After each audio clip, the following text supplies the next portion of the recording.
हमारी 2 जंगें इब्तिदा में होंगी। अगर ये हमसे छीने गए मैंडेट के साथ हुकूमत करेंगे तो हम इनको चैन से बैठने नहीं देंगे। क्या करें? हमारा भी उनके जहन से तो कोई इत्तेफाक ही नहीं है। को में से आज शिकायत की जो अंदराज की तादाद है वो तकरीबन 552 हो गई है।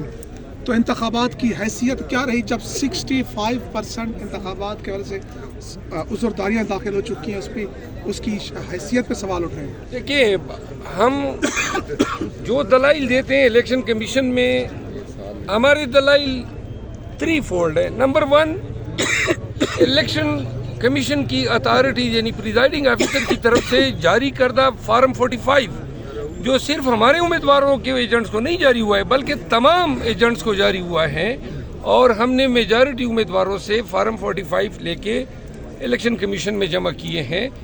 फॉर्म 47 मुरतब होता है फॉर्म 45 के नताइज पे। अब जिन फॉर्म 45 की बुनियाद पे फॉर्म 47 मुरतब हुआ है, अभी तक एक फॉर्म 45 इलेक्शन कमीशन के सामने नहीं लाया गया।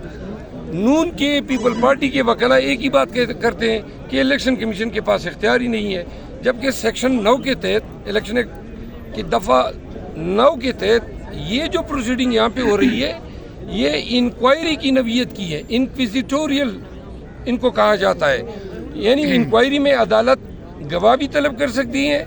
आसान सा है, ये फॉर्म 45 एजेंटों के अलावा इलेक्शन कमीशन को भी भेजे गए हैं, तो अपने ही फॉर्म 45 देख लें, इसमें इंक्वायरी कहाँ से आ गई। और अगर इंक्वायरी हो भी तो कानून कहता है कि हो, तो इलेक्शन कमीशन से आज मैंने मुतअद्दिद केसेस में यही इस्तदा की कि जी फॉर्म 47 किस चीज़ पे बना है, वो फॉर्म 45 हैं कहाँ।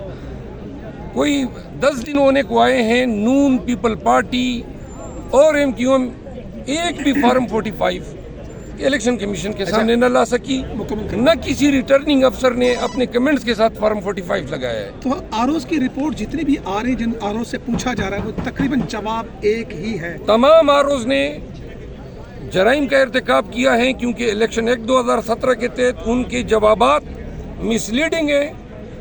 जो जेलसाजी उन्होंने की है फॉर्म 47 और बाद 48 और 49 में, इन जराइम को कवर करने के लिए इन्होंने मजीद जुर्म ये किया कि इलेक्शन कमीशन की कसाई जुडिशल प्रोसीडिंग में मिसलीडिंग स्टेटमेंट दिए हैं, जबकि हमने जो बयानात दिए हैं वो बयान एल्फियों पे दिए हैं।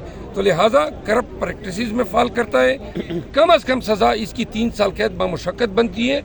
हर वो रिटर्निंग ऑफिसर जिन्होंने इन जराइम का इर्तिकाब किया है, मालाइदा उनके खिलाफ इलेक्शन कमीशन में इस्तिगासा दायर कर रहे हैं। शेर अफजल मरवत साहब, दूसरी जानिब नून लीग और पीपल्स पार्टी हुकूमत बनाने के लिए मुकम्मल तैयार हैं, और रात को उन्होंने कुछ इतफाक भी हुआ है, मुख्तलिफ चीज़ों पर कंसेंसस पाया गया है।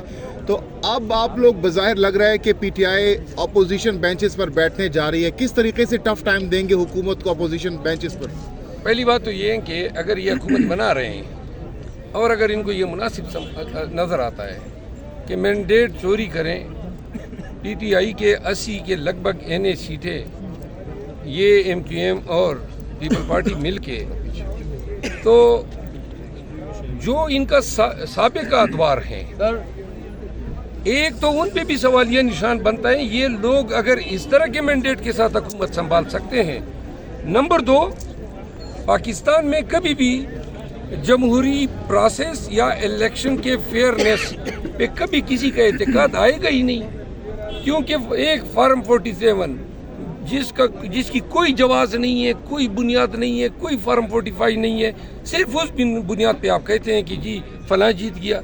इस तरह तो नहीं होता है। फॉर्म 45 बुनियादी दस्तावेज़ है, आज तक एक फॉर्म 45 सामने नहीं आया। अगर ये हुकूमत बनाते हैं और वो समझते हैं कि ये हुकूमत उनको बनानी चाहिए, तो नून और पीपल पार्टी और MQM तो खैर वो तो वैसी एक ऐसी पार्टी है जिसको पाकिस्तान की सियासी पार्टियां कोई सियासी पार्टी के डिफिनीशन में कंसीडर ही नहीं करती है, लेकिन नून और पीपल पार्टी को इतना सलम मुल्क को कौम के साथ।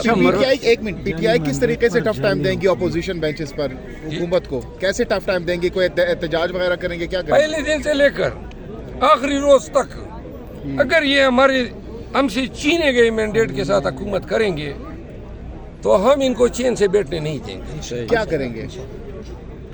हम पहली बात तो ये है कि ऐवान के अंदर हमारी 2 जंगें इब्तिदा में होंगी। پہلی جنگ ہوگی خان پہ جو انہوں نے جیلی کیسز دائر کیے ہیں، abuse of the process of law کیا ہے. پاکستان تحریک انصاف کے خواتین اور مرد اور جتنے ورکروں پہ انہوں نے یہ 20-22 ماہ میں مظالم ڈائے ہیں، ہر ایک کا ہم ایوان میں پوچھیں گے. ہم کوشش کریں گے کہ ہم ایوان میں ان تمام مظالم کو قوم کے سامنے اور انٹرنیشنل کمیونٹی کے سامنے رکھ سکیں. سابق وزیر اعظم عمران خان، لیکن جس طرح سے ان کو عدالتی پروسیس کو پلوٹ کر کے اور جوڈیشل پروسیس کو ان جج صاحبان سے جنہوں نے ایک ہفتے کے اندر یکے بعد دیگرے ان کو 3 دفعہ سزائیں دی، کس طرح کا نظامی انصاف ملک پہ مسلط کیا گیا ہے. یہ کنگرو کورٹ سے بھی گر چکے ہیں. یہ نظامی انصاف نہیں دیا ہے، بلکہ وہ پورے ملک کو آپ نے ایک اتھارٹیرین سٹیٹ بنایا ہوا ہے. پاکستان میں اب رجیم کو اتھارٹیرین سٹیٹ قرار دیا جا رہا ہے. جمہوریت جو ہے روبہ زوال ہے. پارلیمان ایک واحد فورم ہوگا ہمارے پاس، جہاں ہم کل کے شارٹس کھیلیں گے، جہاں ہم ان کو ان کے کرتوت جو الیکشن سے پہلے کے تھے اور الیکشن کے بعد کے ہوں گے وہ ان کو کنفرنٹ بھی کرائیں گے اور قوم کو بھی بتائیں گے. اپوزیشن لیڈر بننے جا رہے ہیں کیونکہ آپ کا نام اس وقت موسٹ چیف فیوریٹ ہے. جسٹس پر بھی عدم اعتماد کا اظہار کیا تھا، لیکن اس کے بعد بلے کا نشان چھن گیا اور آپ کی بات صاحب نظر آئی. آج آپ اسی چیف الیکشن کمشنر کے سامنے پیش ہو رہے ہیں جس پر کل آپ نے عدم اعتماد کا اظہار کیا. تو یہ جو 65% عذرداری ہے، پھر ان کا نتیجہ کیا نکلے گا؟ نظام نے اختیار ان کو دیا ہے، قانون نے. اب یہ اتنا لمبا کر رہے ہیں کہ ٹریبیونل کے اعلان ہو جائیں اور ٹریبیونل کے بعد ہمیں ٹرک کی بتی کے پیچھے لگا دیں. دیکھیے آسان سا تو ان کا حل ہے. اپنی فارم 45 دیکھ کے فیصلہ کرنا شروع کریں. دن میں یہ 100 مقدمے فیصلہ کر سکتے ہیں. آج تاریخ ہیں، پھر 26 تاریخ ہیں، پھر اور الیکشن ٹریبیونل اب بننا شروع ہو گئے ہیں. نہ ہمیں ان سے کوئی انصاف کی توقع ہے، نہ یہ انصاف دینے کی اہلیت رکھتے ہیں. یہاں پہ جو پروسیڈنگ ہو رہی ہے، ہم کہتے ہیں کہ جان چھوٹ جائے، آگے ہم ہائی کورٹوں میں تو جا سکیں.